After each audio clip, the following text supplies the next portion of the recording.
ఈ జనవరి నుంచి ఎగ్జిబిషన్ ప్రారంభమైంది. అది నా నియోజకవర్గంలోనే ఉంది. ఎగ్జిబిషన్ ఎన్నో సంవత్సరాల నుంచి ఎగ్జిబిషన్ అయితే జరుగుతుంది. కానీ ఒకప్పుడు ఎగ్జిబిషన్ ప్రారంభమయ్యే సమయంలో చాలా తక్కువ జనాభా ఉండే, కానీ ఇవాళ జనాభా పెరిగింది.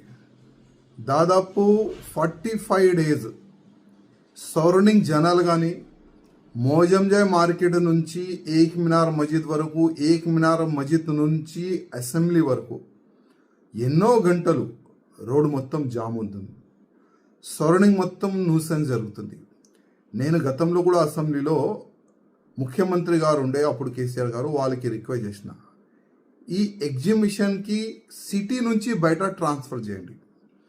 దాదాపు ఒక 100 ఎకరాల భూమిలో ఎగ్జిబిషన్ పెడితే మంచి ఒక సిస్టమేటిక్ ఎగ్జిబిషన్ జరుగుతుంది.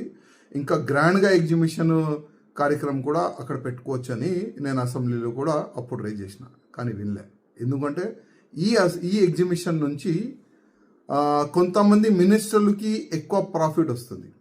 ఎందుకంటే లోపల చాలా వరకు తప్పులు జరుగుతాయి. చాలా వరకు ఈ షాపు అలాట్మెంట్లో కూడా ఈ వేరే వేరే విధంగా స్కామ్ కూడా జరుగుతుంది. దానివల్ల ఎక్కువ ప్రాఫిట్ ఉంది కదా. ఏ గవర్నమెంట్ ఉంటే, ఏ మినిస్టర్ ఉంటే వాళ్ళకి లాభం సపరేట్గా వెళ్ళిపోతుంది. అది ఒక సబ్జెక్ట్. ఇప్పుడు ఏంటంటే ఎగ్జిబిషన్లో ఒక్క వ్యక్తికి 50 రూపాయలు ఎంట్రీ ఫీజు, కానీ బయట ఒక చిన్న బైక్ పెట్టాలంటే 60 రూపీస్. అదేవిధంగా ఒక కార్ పెట్టాలంటే 150 రూపాయలు. నేను పోలీస్ అధికారులతో తెలుసుకున్నా ఇప్పుడే, అసలు ఏంది ఇది, ఒక గవర్నమెంట్ కాలేజ్లో ఇట్లాంటి పార్కింగ్ చేస్తున్నారు, అసలు ఏం సంగతి అని అడుగున్నా. ఎందుకంటే చాలా వరకు జనాలు ఇంత డబ్బులు వసూలు చేస్తున్నారు, ఇంత రౌడిజం చేస్తున్నారు అని చాలా వరకు జనాలు వీడియోలు పెట్టినారు. అదే నేను కోట్ చేసుకుంటా, అసలు అవసరమా? గవర్నమెంట్ కాలేజు, గవర్నమెంట్ ప్లేస్లో ఫ్రీ పార్కింగ్ చేయండి. జనాలు మన తెలంగాణ జనాలే కదా, బయట జనాలు అయితే లేదు కదా.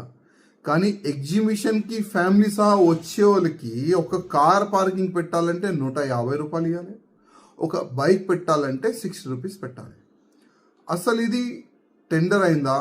ఒకవేళ టెండర్ జరిగితే అసలు మాకు నాలెడ్జ్ పెట్టారా, మాకు నాలెడ్జ్లో పెట్టారా? అసలు ఈ విధంగా మేము టెండర్ పెడుతున్నాము, ఈ విధంగా రెంట్ వసూలు చేయాలనుకుంటున్నామని ఒకవేళ మాతోని కలెక్టర్ గారు చర్చ చేస్తే మేము అడ్వైజ్ ఇచ్చేది. జనాలు వస్తున్నారు, ఆల్రెడీ ఎంట్రీ ఫీజు 50 రూపాయలు ఇస్తున్నారు, వాళ్ళకి